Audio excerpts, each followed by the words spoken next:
This cow likes people. So Is she pregnant? Yeah. Big girl. there's one of ours, yeah, Z2. That's our cow. She's the nice Really? one of the Yeah. Your personal? Yeah. And the one that That calf over there, that's mine. Chris and Tashina's. Really? Yeah. See that one has got a Z. Well, now you can't really see. And Yeah, your tag. big is- black one right there. We have 2, and they have 2. Shorty has. That one's my cow's mom right there. Really? Yeah. So we don't have any of the costs of running them. Yeah. The only You make a cost- few yeah. bucks come Yeah. next year. Something I forgot to add in. I forgot to add in this Easter egg. Happy Easter, everybody.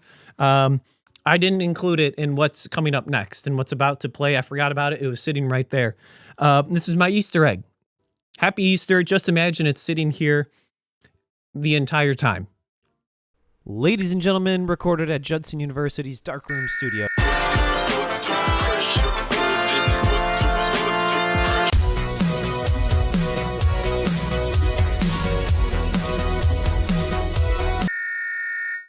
All right, ladies and gentlemen, welcome back. Welcome back to episode, what is it?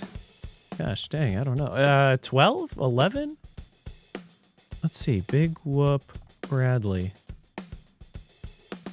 12. Episode 12. This is episode 12 of Big Whoop. Thank you so much for joining. I appreciate you tuning in for another week. Got a nice production for you today. Going to be the final piece of basically, the second half of my trip to Wyoming. So I'm going to, we'll do a little introduction. I know I say it every time, but I'm not going to spend a lot of time here. I think I have a good bit left in the interview, so I will just get you over to that.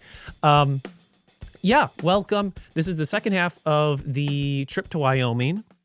And what I will do is I'm going to go through basically the one story I have to lead into this second half, which is this almost kind of fight I had at this pizzeria, which right off the bat kind of sounds dumb, like a fight at a pizzeria. It was kind of a bar too, but it was more like a pizzeria and a brewery. So, not the most titillating story. Well, it kind of is. It's fun. It's fun, honestly, and it kind of affected me quite a bit. It's not the most, I almost fought somebody in a pizzeria. It just doesn't sound as good as, I absolutely fought somebody in a bar, So what happened is we left and we went to dinner, right? We went to this pizzeria and, we're all kind of chumming it up and I'm getting along with the waitress a little bit, but my back is to her. Like if you're the waitress, I was like this, and you're right there. You're taking the orders. You're taking the orders of everybody on the table, and you're the waitress. So all she kind of saw was like the back half of my face. It was a 4-person table, and there were 5 of us. So I had my back to her, and she could just kind of see the half of my face when I was ordering. And so that's probably half of the problem.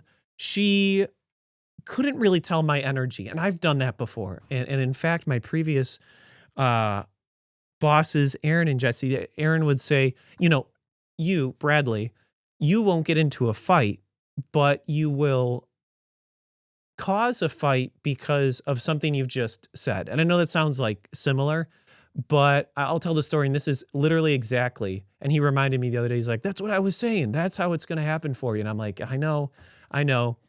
But this was shocking to me because I never had an interaction go this bad. And I got a little rattled up by it. So she can't really see my face. We're ordering some pizzas. It's this pizzeria / brewery. And so she comes back one of the times and we're talking and it's actually getting kind of political. This was, obviously a month ago or something. And it was right when everything in Iran was starting or about to start. And she comes 2 or 3 times. So there's a groundwork. You got to understand a little bit. I've explained this to other people and they think they side with her very quickly because I don't think I give the right groundwork. She comes back. I do interact with her. Ha ha, it's light. Ha ha ha. Again, maybe she can't see my face, so she can't see the facial cues I'm giving with some of my jokes. But it's very pleasant. We order drinks. We order the meal. And she comes back in to check on us, back to the table to check on us, and we're chatting it up about, about politics. And I go, we go, yeah, we're doing good, And I just I cut and I go like this. I go, what's your opinion on the war in Iran? Right? Okay, so that hits your ears right now, and you're immediately doing one of two things. You're either kind of chuckling and going, that's so random. I'm trying to convey it, but I was like, what do you think about? What's your take on the war in Iran? And there's some of you that are immediately going, what a dumb thing to say. And you might only be saying that because I've implied that it goes south from here. So we're in this room with maybe 50 other people, and there's, we're all in the same room. And I might have been talking too loud, so the people next to us, I found out, were listening the whole time. And she goes, she's got a great response, by the way. I loved it. And I'm being sarcastic in my response back to her. She goes, well, I kind of just think, I kind of worry more about the people in this area, in this county, that are in need of food. Right, beautiful response. I actually genuinely do like that. That's the right answer, first of all. And I go, well, that's the wrong answer. Hate to tell you, but you are very racist. And again, now you're kind of seeing how it's going. And again, it could be she couldn't see my face. I go, well, boy, that's the wrong answer. You are a racist. Hate to break it to you. And she leaves, and Zach on my right goes, I don't think she understood. I don't think she knew that you were joking, Brett. And they know that I'm joking because they kind of know me. And I go, no, she's fine. She's fine. She's, she got it. She got it. Because a lot of times people do just know I'm joking or that it's a lame joke or something. I've never had it be taken aggressively, like seriously, something like that, something that I would say. And I go, no, she's fine. She's fine. So anyway, she brings the pizzas out, blah, blah, blah. We have a couple more interactions. Like I never got a clue from her that something was off. She brings the bill and she goes, did everybody enjoy everything? And I go, yeah, it was fabulous. Thank you. Thank you. And she said, well, talking to me, obviously, she goes, I don't know, because you kind of called me a racist before. And I go, ha. Right. And she goes, no, seriously, like I don't know about that. You called me a racist, and I didn't like that. And it clicks in me that she's not joking. And I go,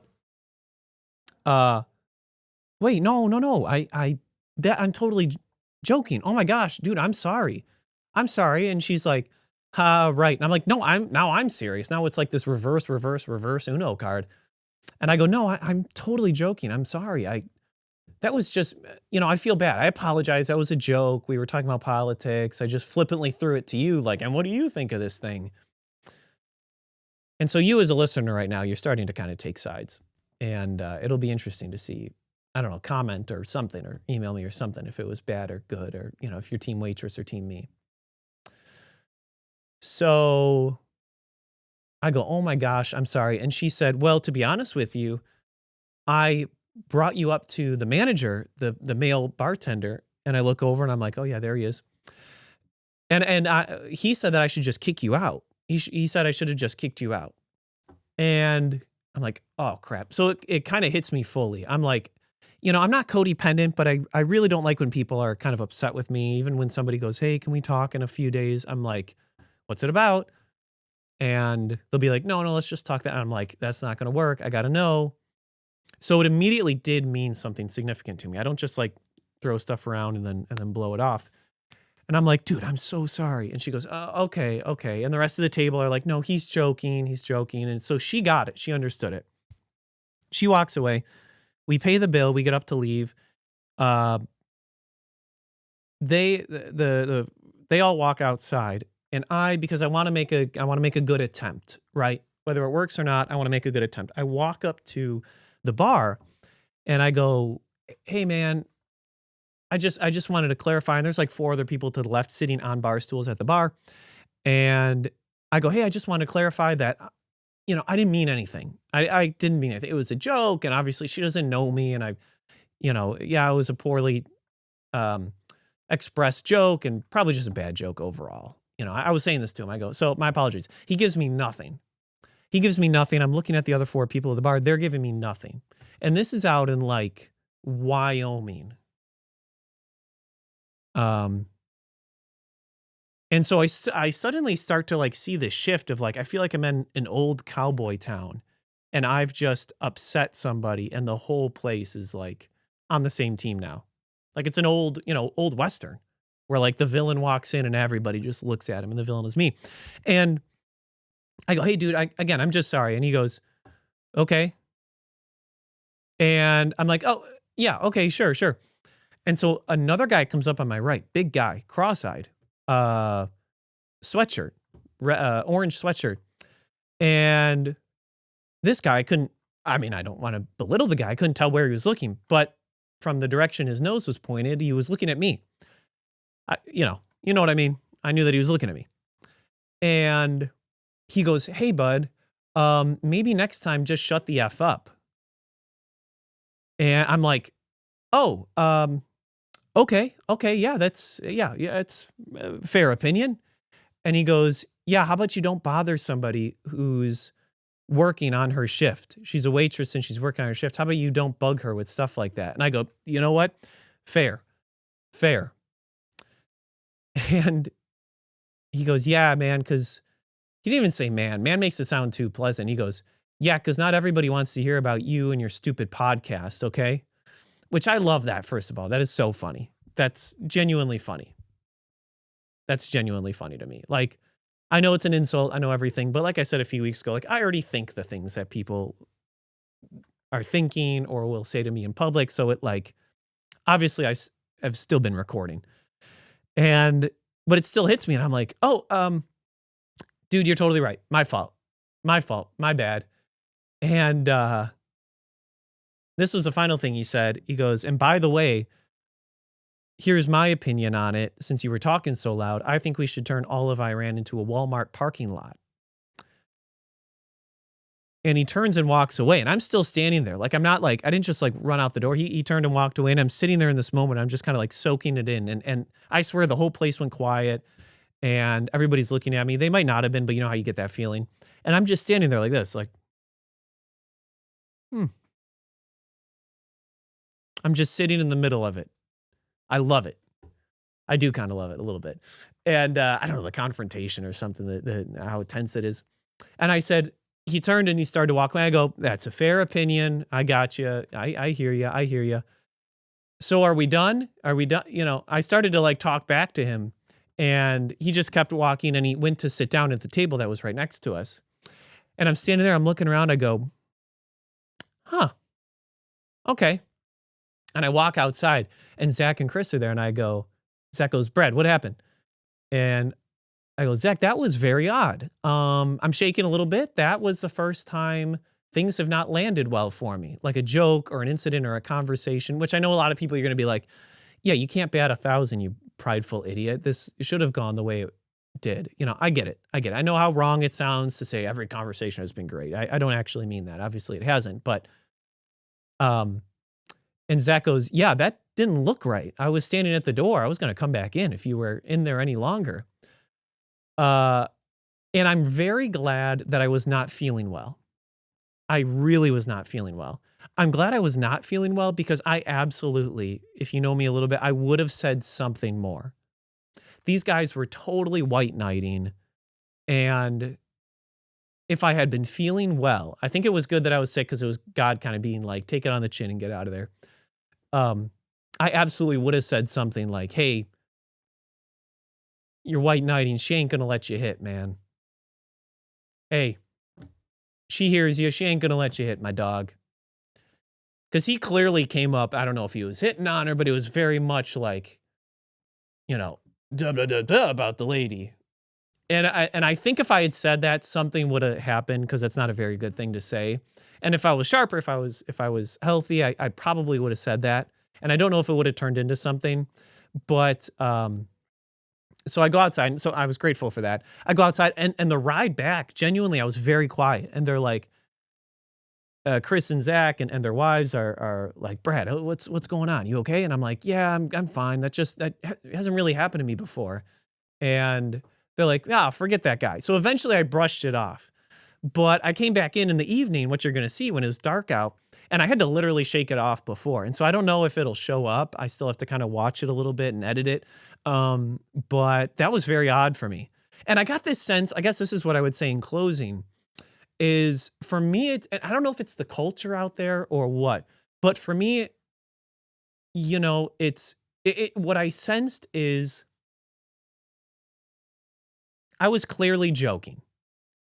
And I would use that joke on probably 100 other people that I know. And maybe it's because I know them, but they would know I'm joking. But out there, it was like very cut and dry, very black and white of like, you're either not joking or you're telling knock, knock, who's there joke, right? There is no in between. It's either clearly you are currently not joking or this is very clearly a joke. And I don't want to use the term, I really don't want to use the term simple. But I got this sense of like, it's just more earthy people out there. People who are about their business, who do their thing, who are out there to live their life. And I mean that really in all positive ways, honestly. I had like 6 really good conversations while I was out there. It was fun just with like people that live out there. And I'm used to this, like, there's this dichotomy. There's black and white of like, you're totally not joking and you're totally joking. You're clearly joking. It's a knock, knock joke or why did the chicken cross the road? But then there's this gray middle ground of like, you can be joking with somebody by insinuating something, by being sarcastic, by saying something very clearly, but then you go like this, you go, you know, there's all these games that you can play in the gray zone. And so I think I went out playing gray zone cards in a black and white culture. And that just didn't, it was like a square peg, round hole. It just didn't compute. They didn't match. And so I had all these people looking at me and everybody had heard me, obviously. And word had gotten around. I just stood there in the middle of it. And, you know, I would have liked to have maybe, I just spit again, it's so disgusting. I would have liked to scrap a little bit. Zach and Chris would have been down. The fellows would have been down. It would have been a better story. I know how this story sounds. It's kind of anticlimactic. But so that is, for context, that is my almost fight in a pizzeria brewery. And we'll add that to the storybook. I will send you over to the interview. Thank you so much for checking this out. BigWhoopShow.com. And God bless you. Thank you. I hope the last few interviews have been nice. I know they've maybe been more niche, you could say, because it's a worship band. And so I know what that is. I know there's people who are into that and not into that, but really I hope it's a blessing. I tried to put up clips that would be blessings to you. So thank you. Thanks for, I don't want to make it sound beggy, like thanks so much for listening to those guys, you know. No, I don't want to make it sound like that. What I am trying to say is thank you for your time. Thank you for tuning in. Hopefully everything has been a joy for you or a blessing to you or has lifted your spirits a little bit. I'll send it over. Thank you. This is the second half of my interview with Chris and Zach in Wyoming. And then we're back to a clean slate. We're back to getting a fresh start. So enjoy. Thank you so much. I'll see you next week. Zach, should I do an ad for, we'll end it there. Should I do an ad for ivermectin? Yeah. Okay, all right. Give a shout out to Clint and Liz at Bear Lodge Egg. Bear Lodge Egg? Yeah, you gotta do the Ivermax though. That's the Ivermax. So yeah, give them a shout out to Clint and Liz. Clint and Liz at Bear Egg Lodge? Bear Lodge Egg and Bear Lodge. Supplies? What's it called? Bear Lodge Eggs. Bear Lodge Egg. Ag, like agriculture. Oh, ag supplies. Yeah, ag supplies. Bear Lodge Ag supplies. All right, ready here and action. Yes. Ladies and gentlemen, I want to give a special shout out to Clint and Liz at Bear Egg. What is it? Bear Lodge Egg. Bear Lodge Ag. Yeah. Clint and Liz Clint and Liz, yeah. at Bear Lodge. What is it? Yeah, let me write that down for you. Right down with this. Bear Lodge Ag. Yeah, Bear Lodge. Clint and Liz at Bear Lodge Ag. You got it. You just Okay. go ahead. I'll pretend I'm writing. Yeah. You can't write. You're right. Yeah, you can't write. He can't. You just shout out Nick's tires. Yeah, and then I'll do Nick's Tires too. Or what do you should? No, you do it. Okay, all right. I'll do sponsors of the show. Sponsor. Is it supplies? That's not probably ice. Supply.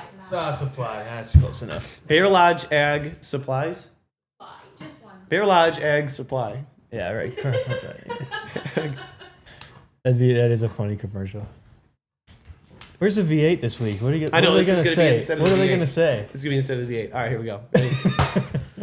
Ladies and gentlemen, I just want to give a shout out. There's no V8 energy this week because we are in Wyoming. So we are doing something a little different. I want to give a shout out to Clint and Liz at Bear Lodge Ag Supply.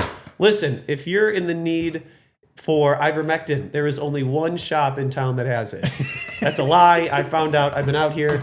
Literally everybody knows about ivermectin. It is not like Illinois. I think I went into a gas station and I said, "You guys ever heard of ivermectin?" They're like, "Yeah, you dummy." I think it was pretty interesting. But hey, if you're in the, obviously only for horses,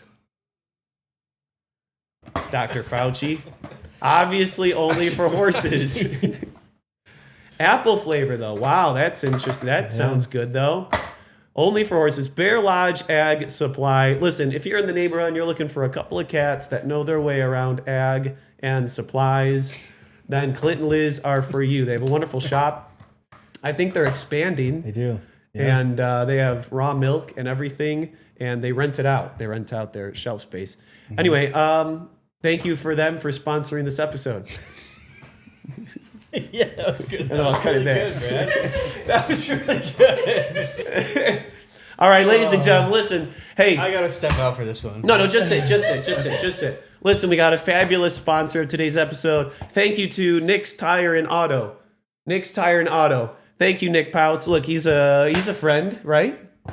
Right, guys? He's a friend of the show. He's Zach's brother. And if you have a car, right, and you're looking at that thing and you're like, well, I'm not content with the way it is, then you got to think of Nick Pouts. Okay? And if you're ever up in Lake Forest, Minnesota, look, he does a couple of things. He does a lot of things. He doesn't do a couple of things, but he does a lot of other things. Okay? If you want Apple CarPlay in your car, if you want your tires to spin, if you are interested in being upgraded in the vehicular area of your life, reach out to Nick Pouts, friend of the show, known him for a long time. Check him out. Thank you so much. Thank you for his contribution to this show. Is that great? Oh, what did I say? Bemidji? Lake Forest. I'm pretty sure there is a Lake Forest. I'll choose one of those. That room. Dude, the funniest thing that I've seen out here is a building that says bank on it. It was He like could not get over that. I couldn't get over it. Yeah. It Well, just it used to be a bank. You live in a bank. yeah, but it's something about it. Yeah, was you like, dummy. You live in a bank. It's true, I do. It was like black and white. It was just such like a classic Wyoming main street of like Oh, I just had bank. I just And had it a was great I don't idea. know, like it was so movie-esque. It was Like- like going into a town, into like a cowboy town. Is it going? Are we rolling? Yeah. Oh. It was like going into a cowboy town and you see like tumbleweed. It was so classic. Did you see any It tumbleweed was so yesterday? cliche. No, is that around here? Yeah. Dang. Yeah, there's some boots. Really? Kenny had a Yeah, but it's not like you think in the. I mean, it kind of is. Like Kenny you had think a in the hunter. movies. He's like, "What is that?" And he's like, "Tumbleweed." He's like, "I didn't even think that really existed." Yeah. yeah. So then seeing the dumb building, I was like, it's not a dumb building, but seeing Yeah, dumb something building. as simple as a building. Yeah. In my mind, it's dumb. It's like simple, and I was seeing it. And I was like, wow, I'm really in Wyoming. Chris dated Zach when he first came. Hated. We didn't Really? hate him. It was like when he showed up, there were these other guys ahead of him, and they Well- were like, have Chris tell you the story when you first met Zach. It's also Which just one is Chris? That one? Oh no, I was just kidding. Christopher. That's one Brad. Give me some of that. Yeah, thanks. It's the simple stuff. It's the simple stuff. all I knew about Zach when he came out here was that he was. Yeah, I never early told. 20s. I never told the story about how I got out Yeah. here. Really. That's what I was going to do next. Yeah. Yeah. But go, Chris. What are you go. doing? Boom, boom. You got some. Yeah, a little less. So We can have like one mic doing all this. All of them are like high when somebody's Oh, talking. So shoot. it's bad. No, it's fine, dude. Yeah, go ahead.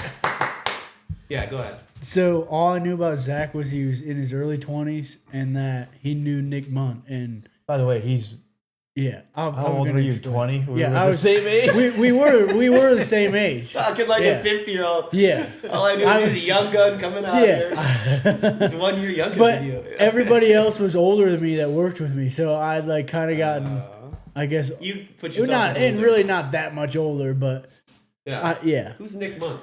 Nick. So Nick is from Bone Collector, which is a TV hunting show. We talked about it a little bit. And Yes, he I'm used to with you. guide for us and actually got his involved with Realtree through us.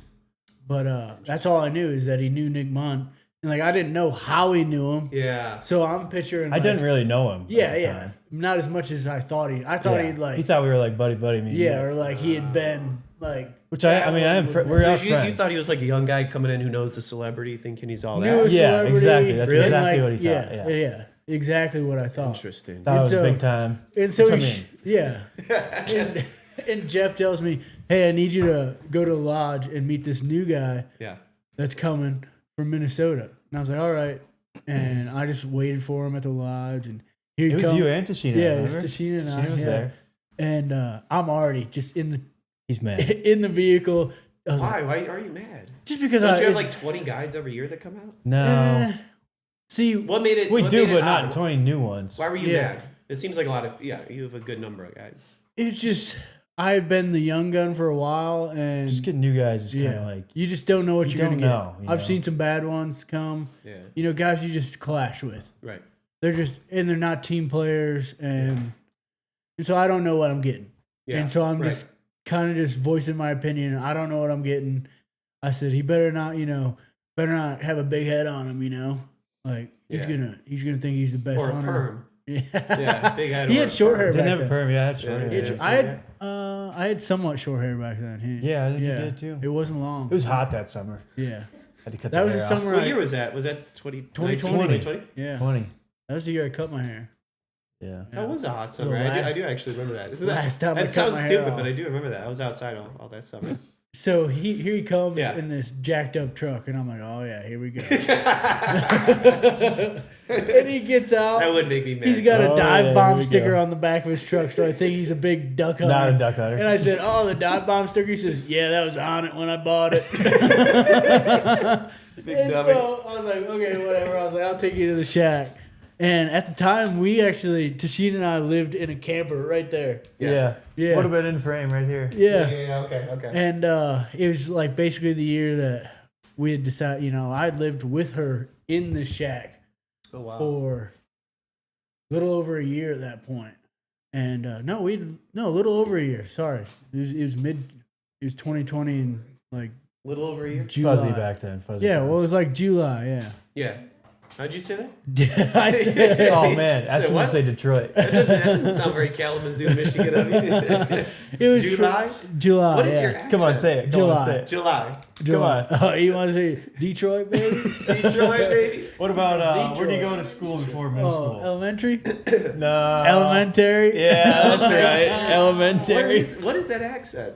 I don't know. I know. Dude, he thinks he knows English better than everybody else. I don't know much Phonics or English. something. Yeah. But you do have a little bit of an accent. I don't right? know. Everybody says I do, I guess. I don't Yeah, know. everybody says I do, I guess.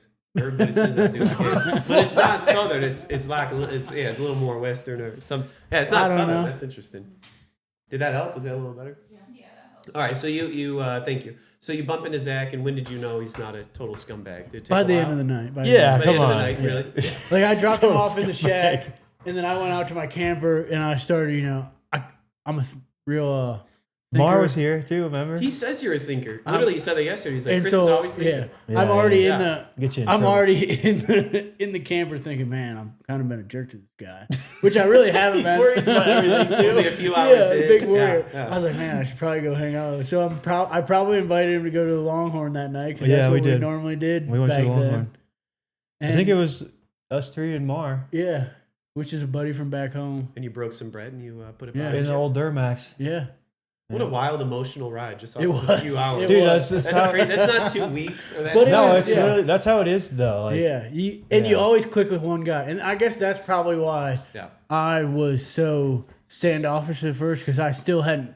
I'd been here since my first fall was 2016. And I still hadn't clicked with anybody. I mean, I was friends with everybody that I worked with, but like there was other guys like Connor and Aaron that they were two peas in a pod, man, best friends. Yeah. And like You were to third be, wheeling I was everybody. always third wheeling, Yeah, yeah. and so, and then so we clicked and That's awesome. shoot. Yeah. That's alright. Okay, so explain, and you've explained it to me obviously, but explain the house we're sitting in. How does it work? I mean, it's interesting. You guys aren't from Wyoming, Yeah. Yeah. Michigan, and Minnesota. What is the what's the guide life like? You come out here. Obviously, it's very intimate because I agree with you too, Chris. It's like if I'm going to spend a lot of Yeah. time with this person, it can very easily. Yeah. It makes it a lot easier when Yeah. you got a buddy that, I mean, If there's a little bit of like rubbing against, that's a lot of rubbing against because you're always with them. yeah. You go to work with them, you Yeah. come home with them. Yeah. I mean, like I said, we Dude, that's it. That get is how it along is though, because you live together. Yeah. You work together. You work Really together hope you get all along day, with them. especially I know like what you mean. early when you're like single. Yeah. You know, we're both married now and stuff, but Yeah. when it's just you and the other guys, it's like you're always with them. But yeah, the guy deal, What's the guide deal? like, Well, back up a little bit, maybe. I mean, how did you both? Because this is such a unique thing, which is kind of what I was trying to highlight previously. Is this is a very unique lifestyle, which is why we texted and I was like, yeah, I'd love to sit down and have people exposed to this sort of lifestyle. So coming from Michigan, coming from Minnesota, what makes the itch in you to be like, oh, I'd be interested in this sort of a world? 'Cause yeah. To me, it seems like if you're not from here, you're like, oh, Yeah. I would never think of that. Well, you know, we've already. What's crazy is like most people, like he said earlier, most people that guide for us are not from here. No, not at all. Yeah. But that And- being, yeah, Yeah. And most people that we actually try to hire from the area, dude, the people that grew up here, they usually don't understand what they got. yeah, They don't know. They don't I think I've met appreciate They've 8 people and only one person is actually from here, it. Yeah. from Wyoming. And like the old ranchers, they love it, and some Yeah, of they the, and do. some of their kids love it, but A lot of kids who grow up here, though, they don't understand how good they got it as far as Yeah. versus other places. Which Right. there's nothing wrong with where we come from either. Like I love where I grew up. But if you love this, if you're this sort of brand of a person living where you guys currently live, of course you're going to love it here more. Yeah. So what was it? I guess that's what I'm trying to find out. What was the itch where you're like, oh, I want to have it scratched out there. Like what I was the lucky, difference? you know, my dad was a hunter and I grew up hunting a little bit, but I was Yeah. also big into sports and didn't get to do it much. But I was lucky enough, he took me on a trip to southeastern Montana, which is just Nice. a couple hours from here. And we were on a mule deer hunt and I just like fell in love with the country, like how the land lays and what it looked like. And I like pretty sure one day he left me by myself and I think I was like 13, 14. Okay.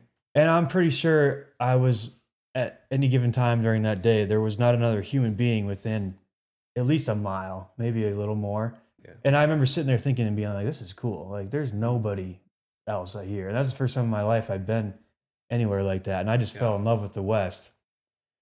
And then in the vacuum, in the was it almost spiritual where it was kind of like yeah, I mean where literally it's just you, the ground, and God. yeah, like there's Yeah. nothing else out there. And that was Yeah. what, I mean, I was just sitting there looking around like That this can be is- very spiritual. Because and this is how many years, you know, whatever. I was 14, and you try to think about a time in your life where you've been totally alone. totally Yeah, alone, like yeah. out in the middle. There's nothing around. No skylights, Nothing. nothing. Yeah. So that for me was really cool, and that's when I started just fell in love with the West. That's when you first got the itch a little bit. Yeah, and I just loved. And I remembered when we left from that trip when it was over and we were driving home. I remember feeling like physical pain in my chest leaving, Really? like going back. Yeah. I've had that. Yeah. So that's what like I've always kind of liked the West from a young age, but it was a long road to get back out here after that. Hmm. But yeah, I know Chris can say too. I mean, we both grew up hunters and loved it, and he has a totally different route how he got here than I did. As far as Did He you was come a- out here before? Yeah. yeah, Did you come out here again after when you were 14? like to Or the literally area from at all. 14 until Yeah, you started. I actually came right to this area another time when I was around the same age, maybe a little older, younger, but just on a vacation. Yeah.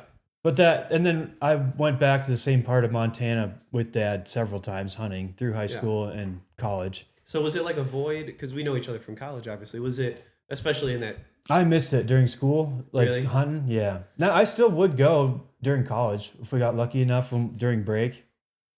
We would make I a didn't know trip and go bird hunting in North Dakota. Yeah. I don't think I ever came deer hunting in Montana during school, but Well, because there's such a void too after you end college to be like, what am I going to do next? Oh, so is yeah. that when you kind of were sitting and you're like, oh, I've felt this before. I know I didn't. a solution to this kind of, I didn't know what I'm going to do. Yeah, Is that where it kind of rose a little bit in your mind? I actually didn't really consider. I would have never considered guiding or coming out here anything until Dad met Nick Munt through, and then through that, he went on a guided hunt and told me about. I was kind of telling you the other day about all the young guys that have done all this cool stuff. Which, at this point in both of our lives, we have more hunting experience than most average hunters get in their whole life, just because we do it every day. Yeah. Yeah. Every day that you can hunt, we're doing something. Yeah. That's awesome. So Dad was like, yeah, all these cool kids. And then he was like, you should just talk to Nick. So I did. And thankfully Nick did call Jeff and he just lined everything up for me. And I just came out here kind of on a whim. Like I really didn't know I was going to be guiding or doing anything, but I was just happy to be going to Wyoming and just got happy to be back in the like, area. I was like, I don't care what I'm doing. Yes, I'm going yes, to yes, Wyoming. yes. You know, I've- and I've felt that I too. knew what this was being out here when I was young. Yeah. So I was just happy to go. I And totally- I know just what you mean. came at the right time, got lucky that way. But like I didn't hunt. I mean, I hunted as much as I could, but because I was in a fall and a winter sport growing up, didn't have like a ton of hunting experience, I guess you could say. A lot of it is like you either got it or you don't, or you learn it quick. But like Christopher, on the other hand, like he quit sports to hunt. And he came out here right out of high school, basically. A little bit longer, but I love that. Yeah, Chris. so totally pick it up different from there. route. Yeah. But What do we got? From the time in third grade, I can remember they asked me what I was going to do, and I was going to be an electrician because it's just what was, I guess, told to me. Yeah. My dad owned an electrical company, and growing up, I thought like it was going to be that, like that's what it was going to be. That's how it was going to be. Turns out, don't matter if that's what you're supposed to do or not. Sometimes you don't like it, and I was having a hard time at work, just not happy, and I knew I wanted to be outside somewhere, and did a long job one time, and it decided that I wanted to try to do something what I wanted to do, I guess, and I didn't even, I guess, know what I wanted to do. Tried to figure out, okay, how can I be in the hunting industry? How can I make hunting a job? Right. And because you had hunted in Michigan, or had you ever I had come really out here only before? hunted in Michigan. Just knew that I Wow, loved hunting. Yeah. And I It's didn't a beautiful necessarily state. necessarily want to guide whitetail hunters, just only whitetail hunters, I guess. Like, and I didn't really think like who's gonna. I was kind of like stupid to the. I shouldn't say stupid. I was gonna say, what was your knowledge of the outfitting at that time? None. Yeah, None that's at all. how mine was I didn't too, do. It's crazy. Almost don't even know like it exists coming from the east. Yeah, Like, like you don't think of like there's just big outfitters just like going and hunting a bunch of animals. You don't think of paying to hunt, especially I guess today's different because I mean social media. But like when we were coming out of high school, I mean Instagram was a thing, but it wasn't like as big as it is now. Not everything was just as well known to the world, I guess. Yeah. So, and I was always a hunter. And I guess that I should back up the boat. I was always a hunter, and my dad was, that weekend warrior. He'd go hunting, but he was just sitting in a blind, and he'd kill a couple deer a year, but it's not like he had that itch to just go out and really be in the woods. And I mean, there for a while, it got to be about the killing when I was young, I guess. I mean, it was always about punching a tag and I'd shoot 6 deer a year just to scratch the itch. But the more I did it, the more I wanted to, I guess, know more about it. And I figured the best way to know about it was to throw myself into the industry. To do it fully. Yeah. Right. To be in it as, make a career out of it. Yeah. So when did you come out? What year? What age? 2016, I was 19. Yeah, you're in your 11th And so I year. went to guide school, and they just happened to get a call from Jeff about a job, and I mean, just so lucky that the steps that I took ended me here. Yeah. In that story where you got the elk or the whitetail, whatever it was, and there's a bear on each side of the meadow. I might have asked this, but what was the distance there? What? I think I did ask this already. How far away from like a bear were you? 400 yards. Wow, Yeah, I mean, they you weren't guys close. have really good eyes. I mean, We were driving around. Zach's like, oh, there's 3 whitetail, and I'm like, I'm not blind. Yeah. But I told them was they're like, trained. They're trained eyes. Yeah, they're But trained eyes. That's pretty you good. get pretty good. At You get spotting pretty stuff. good at it. Yeah. You get good, especially if you've looked at.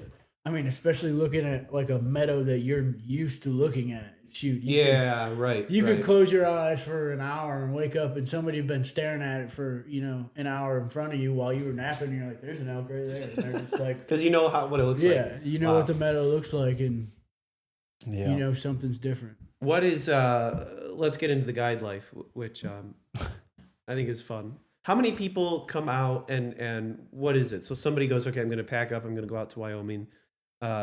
How many people live in this house? Explain that a little bit. Like, what does it end up being? Obviously, it's kind of, I don't want to say intimate because that sounds, weird, but to really be keen on what somebody is like shows you're really with your coworkers a lot. It's changed a lot. It since changes we a lot. started. Since we started. Even. Yeah, it was way different before I was here, and it's way different now than when I was here. Right, I mean, it's right. in any given year, it's just hard to keep people around. Yeah, it's part-time work. Because it's a part-time job. I mean, so we're 1 or 2 of 4 people that are full-time here. Mhm. And Wow. But when we're going in the fall, we might have I bet you there's 30 people 30 guiding. people Wow, guiding. Yeah, really? high 20s for Between 20 something for sure. here and the camps out Yeah, west. yeah. Yeah. So how many people will be in this house Like in the fall? 4 or Okay. 5. What do you want to do? You want to get something to eat? Yeah, we can go. Yeah, let's go. Are you guys hungry, ladies? All right, let's go. We got a little bit of a drive. Yeah, I have 2 We other should things. talk I about forgot what I camps was immediately when going we- to ask.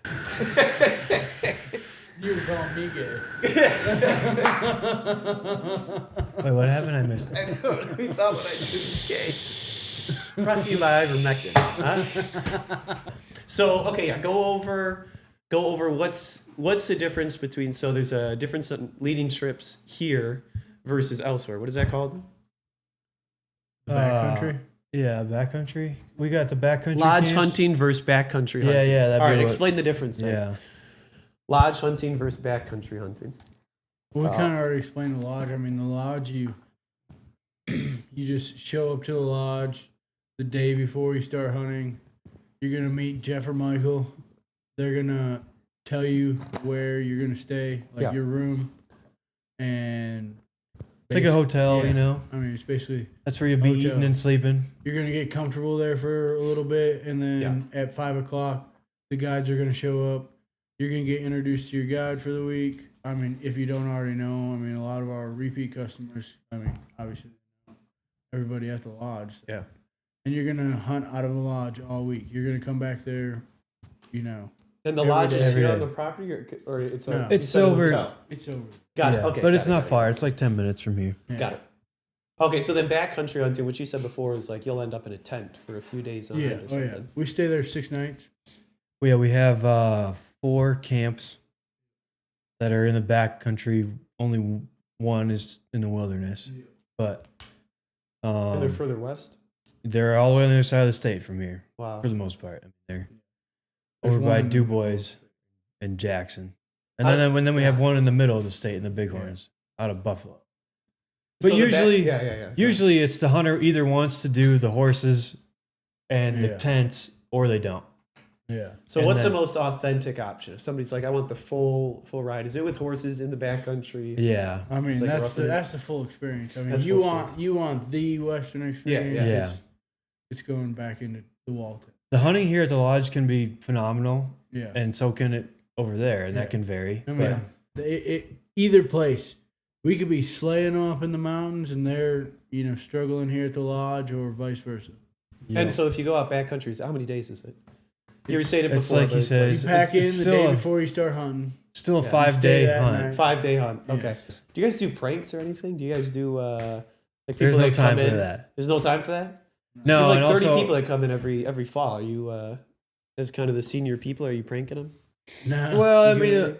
I wouldn't necessarily say pranks. I guess in Yeah. the summer you might do some Yeah. stuff, but when the hunters are around, you try to stay fairly professional. I mean, you have Yeah. fun, but Yeah. try to stay professional.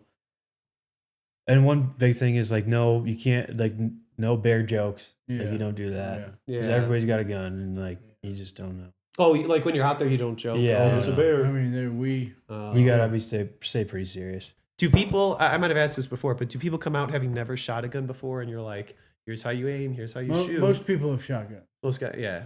I mean, I've That'd be a very definitely- very yeah. small. Yeah, if I don't any. know. You don't have to explain gun safety to Yeah, them. no. basically. No, I mean you probably should explain gun safety to a lot of technically everybody should have their hunter safety. We kind Yeah. of touched on earlier, Yeah. unless they're born before whatever year it Yeah. is. But people. It's yeah, crazy. so I but- mean, you can expect everybody to take at least a little bit of knowledge about what's going on, or they, Jeez. especially like safety. If you know nothing else besides how to be safe, that's enough. You know what I Yeah. mean? Yeah. Gun yeah. safety is like, yeah, That's obvious. That's covered. That's everything. I mean, So you go through like etiquette and things like that, like with bears and, Yeah. and everything. yeah. How much hunting do you guys do yourself? Oh yeah, In season or out of season, whatever it I is, mean- whenever you get the opportunity.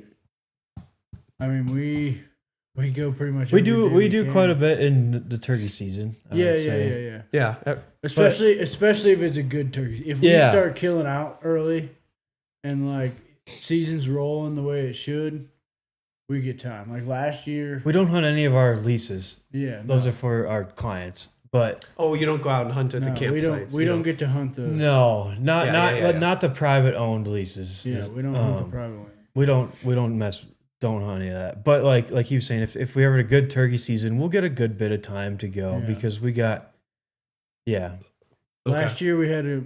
it's just easier, I guess. It's Yeah. only you don't have to be as prepared. Like you can go for an afternoon and which you Yeah. can do that for some of the big game around here too. Yeah. But When you're multiple on direction. when you're on thousands of acres, is it are you just trained for the land at that point, or how do you not get lost? Oh, you Do you just learn it at this point? Zach mentioned before that like a big part of it is just knowing the land, yeah. learning the knowing land, country. knowing where you are. Once you get good at it, Yeah. I mean, you can see a ranch one time.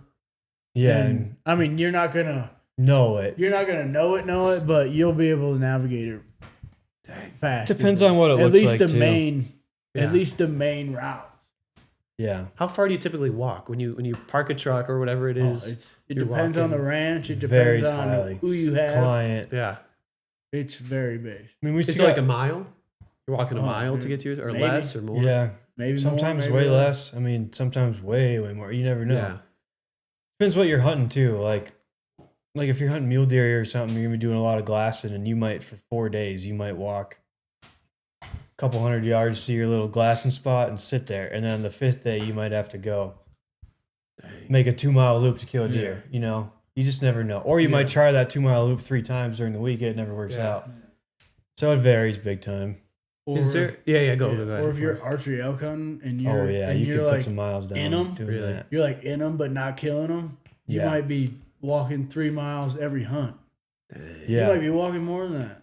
Yeah, we had Wow. this last year. I had a hunt in the Bighorns, the archery hunt, and we did I think we averaged 9 or 10 miles a day for 6 days and killed on the Yeah. last day. But the whole time you're in elk. You're just you're in elk the Yeah. whole time. Yeah. I was averaging when I was hunting over here, Left Creek. I was averaging Yeah, 10 miles. and a same day. thing there. It's just a 10 ranch. miles a day. The ranch there is just like everything's like this. You Yeah. know. Wow. Whereas another place you go, you might be able to see most of it from one spot. So it's not going to help you to walk. You know, you might just Yeah. sit there. Can you handle emergencies that far out? Like, what if somebody Yeah. drops Yeah. a bow and it goes through? Into That is a toe good or question, something? though. That's one Yeah, thing that's like really that's- big that's difference actually- between here, like hunting around the lodge here. You pretty much can't get anywhere where you can at least get a ranger or something. But when you go to the west side and you're on a horse, miles, Yeah. that's yeah. a different game. Yeah. So Do you carry some stuff with you? Have you ever had to? Yeah. Really far, and you're like, dude, we just got to go back. yeah, I mean the biggest thing you deal with there is Yeah. is honestly just like getting cold, getting chilled down. Like that's a big one in the mountains. How cold does it get? What's the coldest it can get out here? Oh shit. out here in general, we get really cold. What's the coldest it's been when you're out? The coldest I've hunting? ever hunted in was like -13 regular temperature, and the wind chill was like -25 or something. Which isn't even really that cold. I mean, for the fall, it's pretty cold. Yeah. But not for what we get in the winter. So you've been miles away from people, and you're just sitting there, and it's you're in -20 something. Yeah. So what I was gonna say was like the guys that hunt in the backcountry or in the mountains. Usually, everybody has an inReach, which is you click a button and they're sending a helicopter. Oh, really? Yeah. Whoa. Where does it come out of? Sundance or somewhere? Or it comes out of some sort of. I don't know where. Well, that's from, sorry, that's It'd west. probably come out of Idaho. I mean, Idaho's right there. Yeah. You're all the way in the west. My bad. Or Montana or wherever there's a, I don't know. And I mean, we're trained not to call 911 because 911's not going to get you. Yeah. And we have Quick enough. We have the county sheriff in our phone. So if we can get to service, we call the county sheriff. We don't call 911. Yeah. Thankfully, yeah. I mean, we haven't had any. Chance had that guy break his leg a couple years ago. Yeah. Other than that, we had a guy in the Bighorns. It's been 2 or 3 years ago now. Was having a series of mini strokes, and the guide was luckily recognized what was going on and got him out and took him to the hospital. And they airlifted him up to the hospital in Montana and saved his life. Gosh, I'm trying to think of other ones. What do they use to call an helicopter? You said it's like a little satellite. It's an inReach. It's they track you and you can text like without service. Yeah. What else can you do on there? You can get the weather updates. Yeah. They're for people who are going to be basically totally alone in the backcountry where you get weather updates like for your spot, like wherever you are at. I see. Elevation and everything. And it is a very smart tool and I'd encourage anybody in the backcountry to have something like that. Even if you just use it for the peace of mind of the SOS with the helicopter. Like you break a leg or something, if you're by yourself, what are you going to do? I mean, you're 20 miles back. You're going to call it. Yeah. Yeah, you're just going to have to call it. Chris, explain how cows give birth and sometimes what you have to do to swap out babies with cows and things like that. Like if a calf dies? With twins. Yeah. Tell them about explain that a little bit. That blew my mind. Well, not really, but you know. I mean, if a calf dies and you still got the fresh cow and it's a good cow and you want to keep it, and you have a twin around, you just skin that dead calf out and put the skin around. I had to really slow it down for him. I had to have cow A and cow B. Yeah, but he did eventually figure. He couldn't understand. But you take the skin off of the slow it down for him from the good cow that lost her calf, and you put it on a twin, or it could be like you got to preface too. Like the point is, you're trying to save the mama cow. Like you do this on a cow where that mama cow has produced calves before, and you like her, and you want to keep her around. Yeah. So cow A, do it again. So cow A has two. Yeah. Has two babies. Yeah. Has twins. Yeah. Let's see if you got it. Let's see if I got it. Yeah, cow A has twins. Yeah. Cow B has a baby, but then the baby dies. The calf dies. Yeah. Now, Zach, you said cow A. Cow A.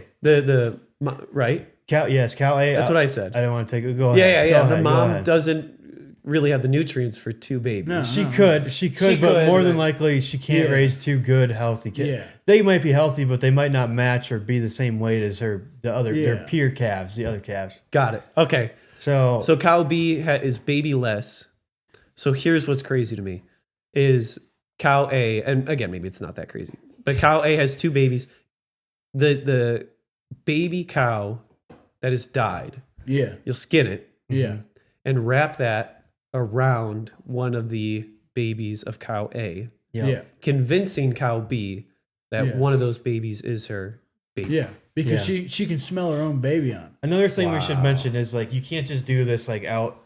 You got to like confine them. Yeah. So you got to. I mean, it's not like a miracle. Like I mean, sometimes it is a miracle. It actually is a miracle. I mean, it doesn't just happen. Like I mean, some cows. I will say some cows just want to be a mother. Yeah. And like you could throw a baby in there and it didn't matter if it had a skin on it. It didn't matter if. Oh, she'll just anything. take to it. She'll just take She to will. it. She'll see a Sometimes, little yeah. thing and she'll just be Sometimes. like, "That's mine. Yep. I got But it." I mean, you usually do it just. Dude, it's crazy. Like you should see the ones that when they lose their baby, sometimes they get so sad if they know what happened. and they freak All they out. want to do is mother a calf. So if you can Yeah. get one anywhere near her, she's gonna want to mother it. Yeah. Have you ever taken Sometimes. a calf from a mom that does not want the baby and just We have. give Oh, it yeah. to a different Yeah, one? yeah. give it to a different Wow. one. One that wants to be a mother. Yeah, and we've she's done a that. good cow. Will Yeah. they fight or anything? Or are they like, No, No, because usually by the time she loses her, you take a calf from her, she just goes.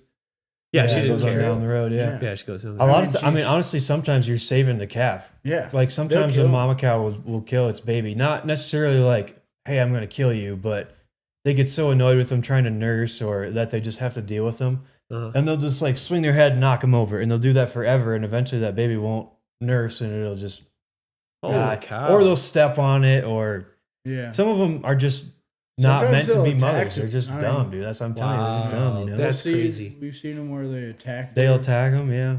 Run them into Oh the my gosh. fences and Ram stuff. them with their head. Dude, Yeah. Zach was saying this yesterday. This is so funny. That sometimes a cow will give birth. Oh, this is And- heifers, especially. I think I know. what you're Heifers. saying, Okay, yeah. heifers will give birth. First time mothers. First time mothers Yeah.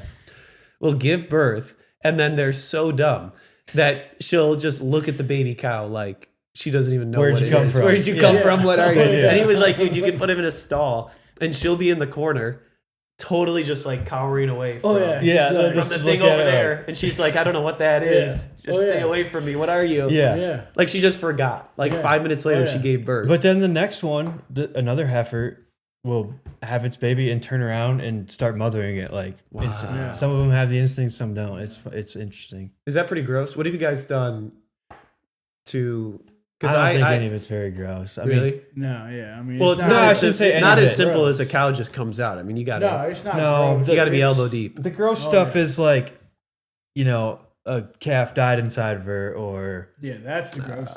And you gotta get and that's it out. very rare. Yeah. Yeah, you got to get When it. I it's mean, just alive, like, you don't think of it as gross. if You everything Yeah. goes think as about- planned, it's yeah. not gross. Really, it's Yeah. not gross at all. How often do you guys have to help? 50% of the time, you got to put chains around the hooves. If No, I mean, no.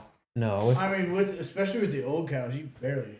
yeah, Really? if they're it depends. Yeah, if they're old mama cows, ideally you don't have to help with a thing. Yeah, If the I mean, weather's you good. just let them calve out at pasture. I mean, you check on the We calves just- and you try to make sure they're doing all right. But We if had the a weather's lot- good and We got Yeah. quite a bit of experience this one winter because we had a group of heifers that were pretty wild, and they were calving in February, which the weather was cold, and you had to help a lot with them.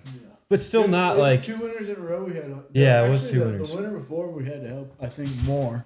but still But it we was had- maybe only yeah. with little less than half of them, Yeah, and that's right. like really bad. Even Yeah. with heifers, with first timers, ideally you don't have to help with 10%. Yeah. of It's Oh, more. really? It's more Ideally. actually just making sure that they're being. There's a a lot good that goes mom. into that stuff, though. There's like, yeah, Yeah. with birth weights and Yeah. crossing this and that. I mean, it goes into a bunch It's all of about stuff. the bull mostly. Yeah, Yeah. I mean, How many usually- cow births are there each year ish? Like 8, Year? or is there like 20 or What? 2? How many cow births are there each year? well, we were doing like 400 or 500 head. What does that mean? 400 or 500 head? 400 or 500 births a year? Yeah. Whoa, really? in like a month or less. No, it was like 3 months. Well, yeah, if you Probably count that, 400 yeah. to 500 2 births in months. 3 2 months? like 2 months. In 2 months? Yeah, I think we had like 400. I forget what the It was like exact number was. 430. How long do they 430? sit in the womb for? Like 3 weeks? No, What is a gestation? I don't 9 know. months? they're like 10 months. 10 Yeah. months? Wow, geez. They say 9 months in a good storm. Yeah, it's like they're close to humans. That's awesome. There's just some story about you being in your undies on TV that I'm Yeah. not able to Well- get from you animals. No, I could tell you. Yeah, Okay, tell I was guiding Kip Campbell. He has his own TV show, Red Arrow TV. Yeah. This was like must have been 21 or 22. Yeah, it was your maybe. second year. It was your Yeah, I'm like, and we were struggling. We were actually hunting a good deer on a ranch that we don't have anymore, and he saw him several times, but never had him anywhere near bow range. And then we had another property that a couple other guys had killed out on that had really good deer, and the alfalfa was tall, and it was kind of just like a slam dunk sort of hunt. Like there was always a bunch of deer in there. And he was, because, he's filming, he's got the TV show. Yeah. So we went over there. It might have been the fourth day of the hunt or something, third or fourth day. Kip shoots this deer. It's late, like right before dark. And wasn't quite positive how good he hit it, if I'm remembering everything right. Pretty sure he had hit it well. And it went out into the alfalfa, and it was tall. And we were circling around. And then now it's gotten dark. It's been an hour or something. Yeah. Go to where he shot. I think there was blood right there, and then we couldn't find blood anywhere after where he hit the thing, and it got dark like immediately after. I think maybe he had seen it go lay down out in the field, but once they lay down, they disappear because the grass is so tall. Yeah. Okay. I can't remember all those details exactly, but we decided to back out because we're not sure what happened. We watched the footage, and I think everything looked pretty good if I remember right. Went back to the lodge. Not sure if we want to wait until morning because it's hot. This is early, like first week of September, really hot, where the deer would probably spoil. And then those guys too, being that they have the TV show, they really want to make a good recovery. Like they don't want coyotes, because a lot of times a coyote will come and have eaten the deer by the next day. They want the thing intact. Yeah, for TV and for the meat and whatever. Yeah. But so we ended up deciding to go back at like 2 or 3 in the morning. So we'd given him 6 hours or something, 8 hours, I don't know. And we go back, can't find blood. I took my buddy Chance, another one of the guides, with. Yeah. So it was Chance and I, Kip and the cameraman.